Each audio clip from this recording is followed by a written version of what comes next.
What's up, everybody? Nick with Velox Training Group. Today we've got Joel Park here, It's happening, and people. yeah, so I haven't done a 100 round range day in a coon's age. So we are. How long is that exactly?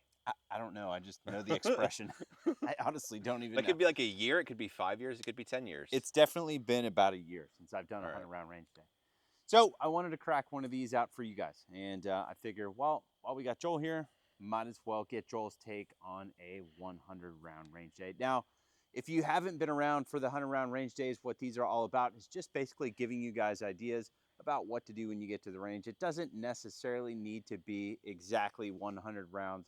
If you've got a limited round count, whether it's 100, 200, maybe it's 50, whatever, hopefully this will give you guys some ideas in regards to how to, go about getting better. I like So, that. what are we going to do for your 100 round range day, sir? Well, we're going to do a few awareness drills, some marksmanship fundamentals, and then work to multiple targets. Sounds great. Try to be pretty reasonable. I think the most you're going to need is 4 target stands, but you can get by with less if you only have 2 or 3. That would be fine too. Cool. All right. So, the first thing we're going to do is just an awareness drill. Yep. All I'm going to do is just shoot one shot and just observe the way the sight tracks to the target. Okay. That sounds simple enough. Give us some good ones and some bad ones. I'm And pretty good at the bad ones. No promises on the good ones, though. I will do my best to get this all squared away so people can actually see what's up here. So, All right. what's the target set up first off, Joel? So it's just a target at, I'm terrible at this. Call it 7 yards, 5 yards, something like that. You can do it at any distance you want. Probably out to 10 yards is fine. And you want an aiming reference? An aiming reference is good. So I'm going to be very critical. What I'm going to do is aim, hold my sight on the aiming reference. On the tone, I'm going to press the trigger and fire a shot. The crazy part is I'm actually not super interested where the bullets go, but I'm more interested in how the sight tracks back to the target. Because, spoiler alert, we're going to be building into multiple shots, and if I do too much input, that's going to show up on the gun in a, well, not such a great way. So, I'm going to do this, well, I'll do this correct to begin with, so you can see what right looks like, and then I'll show you what wrong looks like. So, all I'm going to do is aim, I got at the target. Do you want a beep? On the tone, you can, or I've got one on me, either way. Here's a beep. All right. Stand by. Stand by. Okay, so if you look, the gun recoils and then it's snapping right back to the target. So I'll call that pretty uneventful. However, it doesn't always quite turn out that way. Sometimes you want to give the gun, just a little tap, a little tap, tap, tap-a-roo, a little help. Tap, tap, taparoo. You know that movie, right? I'm drawing a blank Oh right my now. However, gosh. it sounds very familiar. You're killing me, Smalls. Hey, that's another movie reference. You know that one? Never mind, I'll stop. Anyway, I'm going to do it wrong now. Watch the gun. So what you noticed is the sight went under the target and then came back up. Do it again. So what happened was the gun went off and it lifts, and I'm like, nope, I don't like that. I'm going to push down. And I pushed down the gun just a little bit, and then I saw the sight go under the target and come back up. So I'm going to assess that as too much input. Now, like, quit pushing down. Just don't push down. You might find yourself in this situation.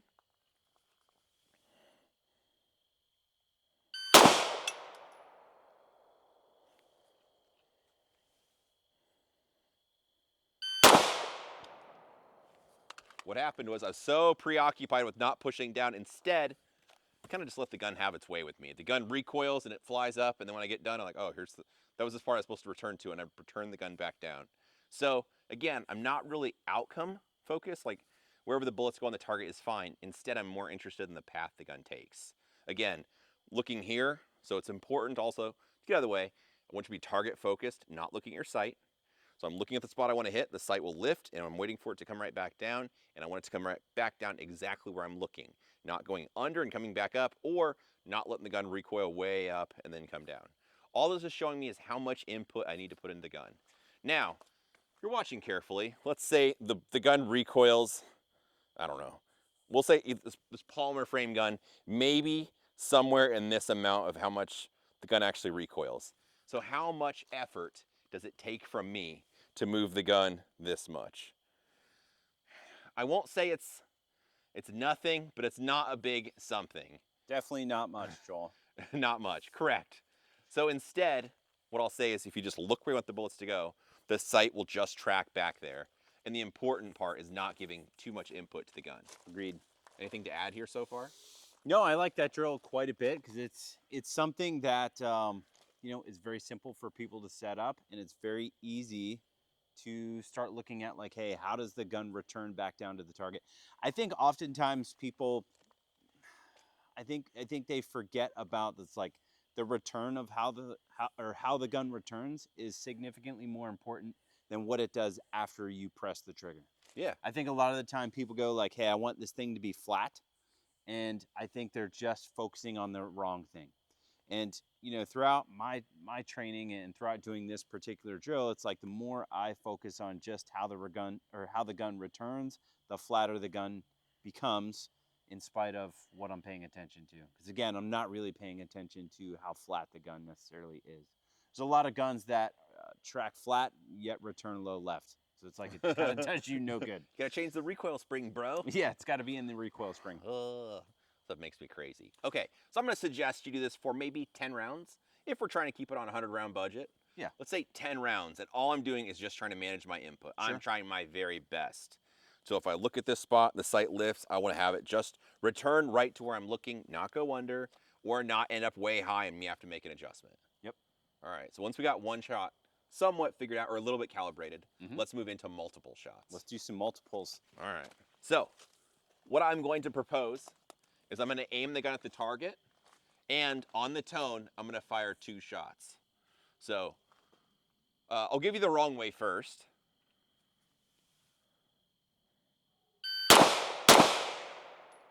Hell yeah, brother. Exactly. So with that, I won't really call those rapid fire pairs. I'll call that reactive shooting. So that's reacting to the sight each time. And there's a time and place for shooting like that. But I think the best way to work on your grip, your ability to hang on to the pistol and not have it kind of move around in your hands, or that sometimes where you want to like clamp down the gun and stop it from recoiling, really like doing rapid fire pairs, doubles. So I'm going to aim the gun just like what you saw. I'm going to press the trigger twice as fast as I can instead. So that'll be a little bit tougher, as I'm sure you can imagine.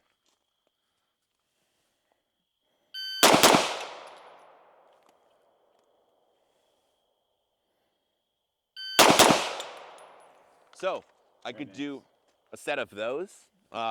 This would be like the first iteration of this doubles, working on just the pairs, trying to manage inputs. So doing that for a little bit if you're not familiar with the drill. Then once you get up to the speed, I like doing 8 shots, so 4 pairs from the holster. I'll show you what that looks like. As you can imagine, the things get, well, more difficult quite quickly.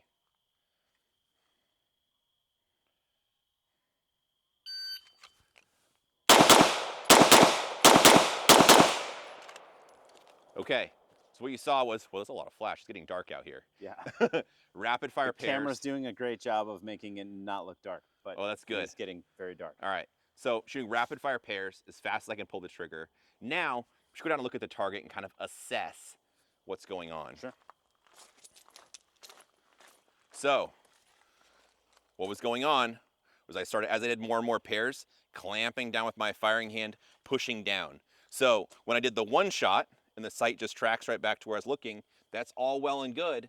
But then once the gun starts kicking and I want to stop it from kicking, it's easy to push down the gun and add too much input that makes these shots go low. All right, Joel, I'm going to play devil's advocate because I know that there will be people that will watch this and go like, hell yeah, brother, they're all in the alpha. Sure. Why would you want less than just what you have here? Why wouldn't you use the entire alpha? That's true. I know some instructors advocate for that. Well, what I'll say is I'm trying to perfect this. So regardless of how good it is, I want to do better.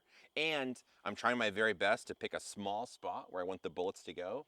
And I want to do a concentric group. So for example, let's say I was trying to shoot a fist-sized group. Instead, I'd want the group to open concentrically as I get back. And so this particular example, if I'm clamping down, so me being left-handed, clamping down, I see the shots. It's like, hey, they're starting to trend low and to the right. A left-handed shooter would be low and left. Like, hey, that's a problem. So if I back up more and more, if I do the same drill shooting like this from 20 yards, I'm going to be under the target or have deltas. 1000%. I totally agree with that. To me, it's like if you go, hey, just all alphas, you know, I'm just looking for alphas anywhere on, you know, inside of this. It's like that's a really, really bad training strategy, in my opinion. Um, Especially like it's 75 degrees, like I'm standing the exact way that I want to stand. I draw the gun. I have all the time in the world to put 2 shots, you know, in this little paster here. It's like Yeah. I want to see way better than just 2 alphas. So like if I had one here and one here, it's like, okay, something is awry. And something that I show people in classes too is like I'll take a blank target, stick it directly in front of another target, maybe 5 yards directly in back of this one, and then use the whole, hey, just all alphas, right? Mm-hmm. And then I'll shoot one here, here, here, and it's like, hey, that's great points. And it's like in a match, for sure, give me those great points. But then if you go back 5 yards and look at the target directly in back of this one, it's like, well, what did that get me on that far target? And so it's like, if the far target is the one that I'm shooting, then what's the answer? Most people go, well, just slow down. It's like, well, nope, you don't have to do that. But if you look for a lot smaller group in your training, it will translate to, you know, faster, better hits at distance, in my opinion. Yeah. Well, there's probably one more bad example I should do for this. Okay. I'm sure you know where this is going. This will be, pushing low will be the most common, but there'll be one more issue that, well, a fair amount of people will do.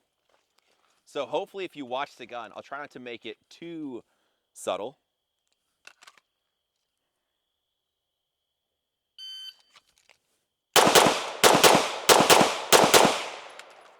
So if you're paying attention, what happened was I watched the sight and I just pressed the trigger. And as I kept pressing the trigger, I watched the sight climb up the target. I was like, dang it, returned it low, press the trigger again, it climbs up, return it back down low. So if you look at the targets, like, hey, real talk, we're still all alphas, but it's like, hey, now I'm starting to hit my second shot. First shot's in here, second shot's at the top of the A zone. Still, yeah, it's an alpha, but this is going to be a big problem. Because if I back this up to, I'm terrible, let's say this is 7 yards. If I back this back up to 15 yards doing that, I'm going to be over the top of the target. So then it becomes a really big problem where I want to do my very best to stare at that small spot I want the bullets to hit and not watch the sight as it climbs up. Now, let's say it's this 100-yard or 100-round range session. Being real with you, probably a third of the ammo I shoot in a year is just on this one drill. However, since I could just say I could burn through, well, if there was daylight left, I could burn through a couple hundred rounds on this and still feel like, man, I've still got more work to do. But you could do this in dry fire also. So what I'm gonna do, making sure my gun's unloaded of course, is I'd pick my aiming reference on the tone. I'm gonna draw my gun, just like I was doing with the previous drill.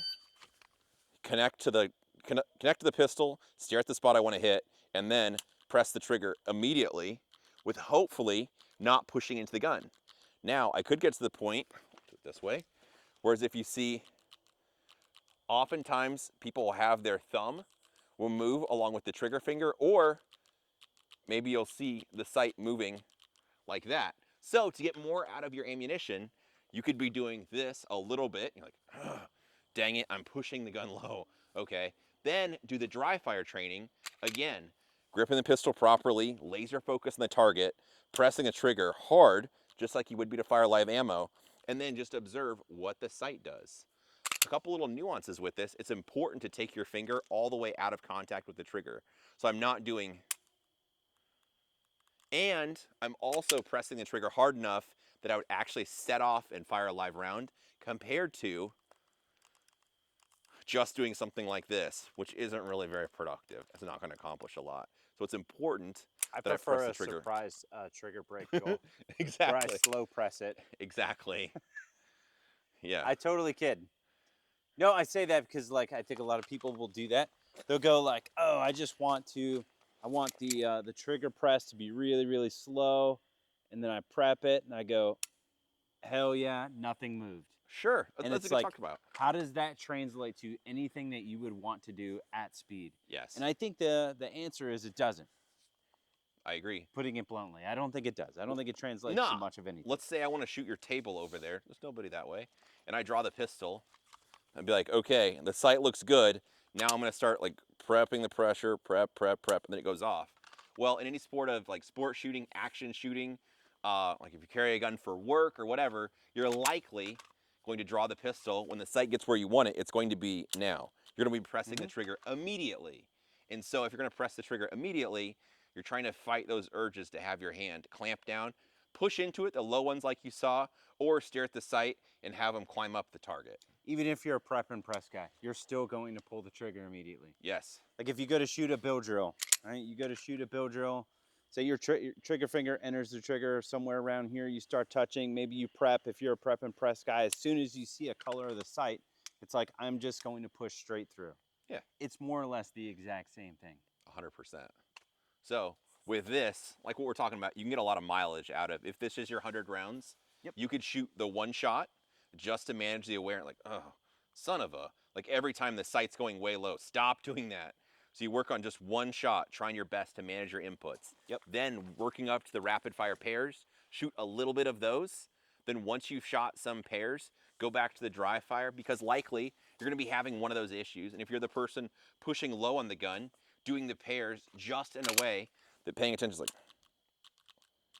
you see the gun moving, or get nice and close to the camera. Maybe, well, I'm terrible at this stuff. Put it in the square. Put it in the square. If I press the trigger like this, you see the muzzle moving, even if it's just a little bit, maybe it moves downwards or it moves to the left or right, just that little bit of movement, you want to do your very best to eliminate that completely. Yeah.